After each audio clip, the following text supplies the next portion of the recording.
kind of wish this isn't going to end, but it's got to.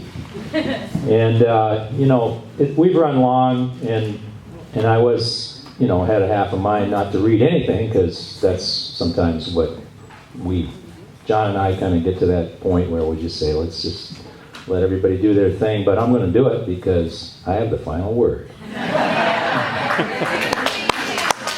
And, before I do this, a couple things I want to say. This, for me, has been a really special gathering because, my life, I've dedicated my life for about the last 20 years to the service of women.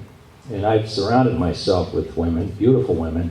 I have 2 daughters and a wife and a female dog. And they love me. I'm a very lucky guy. So, the story circle, if you were here, that's what we heard were the voices of women, really strong women.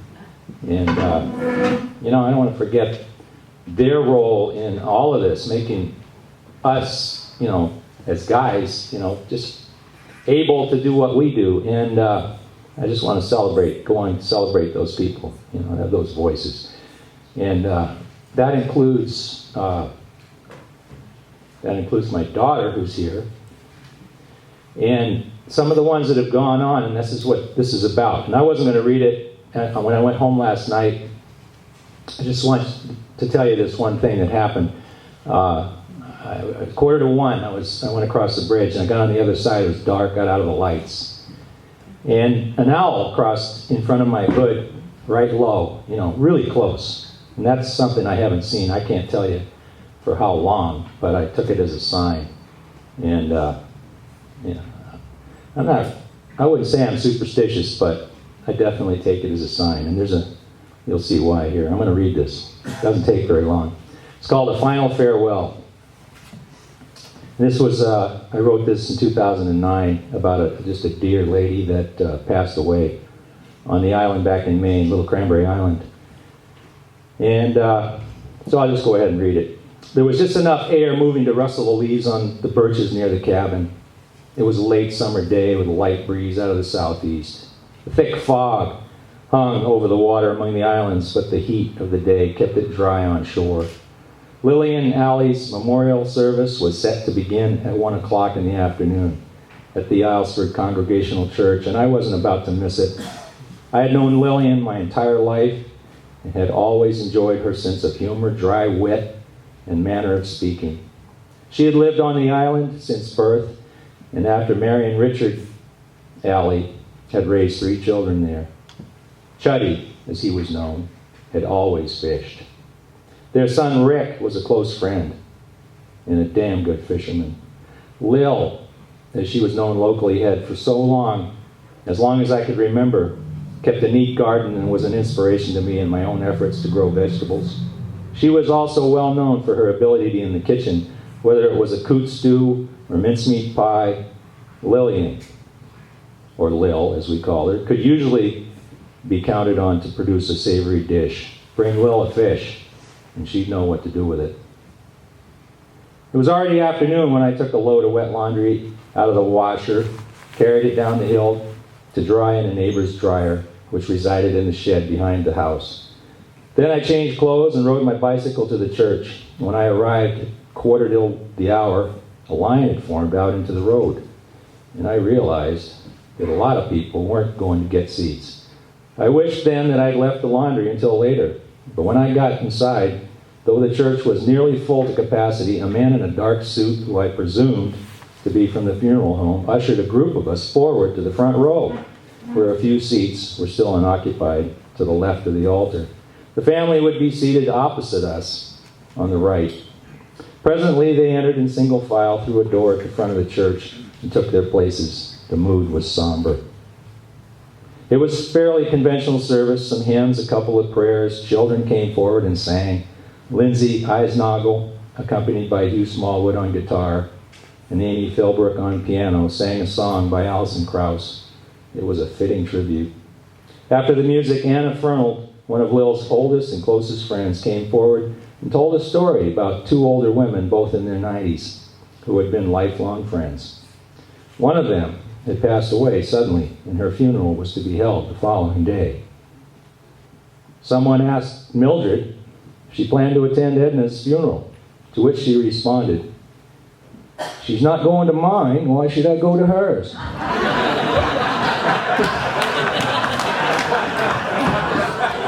That's a little bit of Maine humor for you there.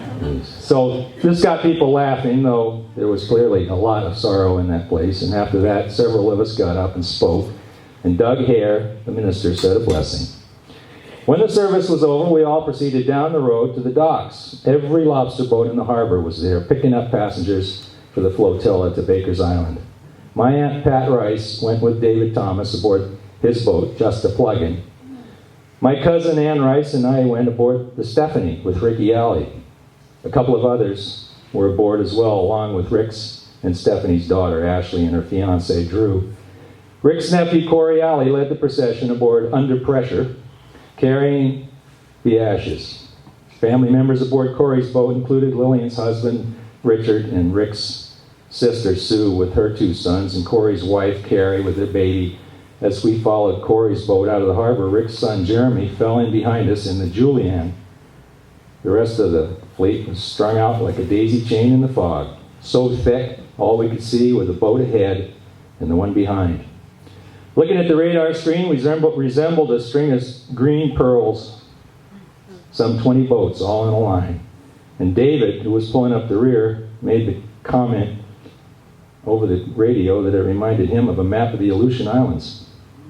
I commented to Rick that a passing cruise ship captain, upon seeing this on his radar screen, might think he was hallucinating.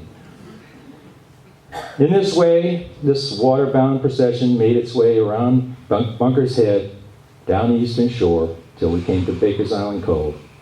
Corey picked up one of the vacant moorings, and we tied up bow to stern alongside. The tide was still quite high, but already ebbing fairly hard towards the bar. Corey retrieved the box containing the ashes from the cabin, while Rick went aboard Under Pressure to do the honors. As he slowly poured his mother's ashes off the stern into the tide stream, Doug Hare, the minister, spoke a short prayer into a handheld VHF on the local fishing channel 72, which could be heard over radios aboard the boats drifting nearby. When he'd finished, it grew quiet, except for the rumble of diesel engines in the fog around us. Well over 100 people were there aboard those boats, paying their final respects. A somber mood settled over the proceedings as Lil's remains sifted slowly into the cold depths of the cove. They clouded the water as the tide carried them off towards the west, some settling to the bottom close by, some drifting away across the bar, between the gravel nubble and Baker's Island, to eventually mingle with the sands of the gut. As the final remnants of ashes left Rick's hands, it struck me that this would be the last we would see of Lily and Allie. Everything else would be reduced to memories. Later, back ashore, there was a reception at the neighborhood house where the mood was more upbeat. After the reception, a number of us sat around exchanging personal remembrances. By the time I got home, it was getting late. After supper, I went next door to retrieve the laundry. I had dropped it off earlier in the day. Evening was falling, and it was getting quite dark as I stepped into the yard behind the main house. A large owl crossed my path at eye level and flew into the deep woods nearby. It's been a long time since I've seen an owl on the island, and having spent the afternoon bidding farewell, this encounter struck me as something somewhat intriguing, and it now serves as a poignant reminder of the day we committed the last earthly remains of Lily and Allie to their final resting place out among the fishes.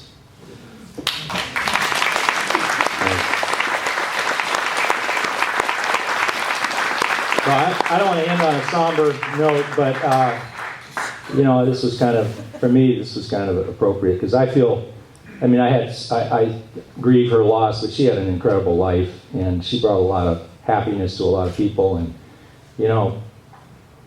our sadness will pass. We go on, and the people that we've lost, like Smitty, you know, he's still here amongst us, and we just get reminders every day of that. So I just wanted to have a chance to read this to you.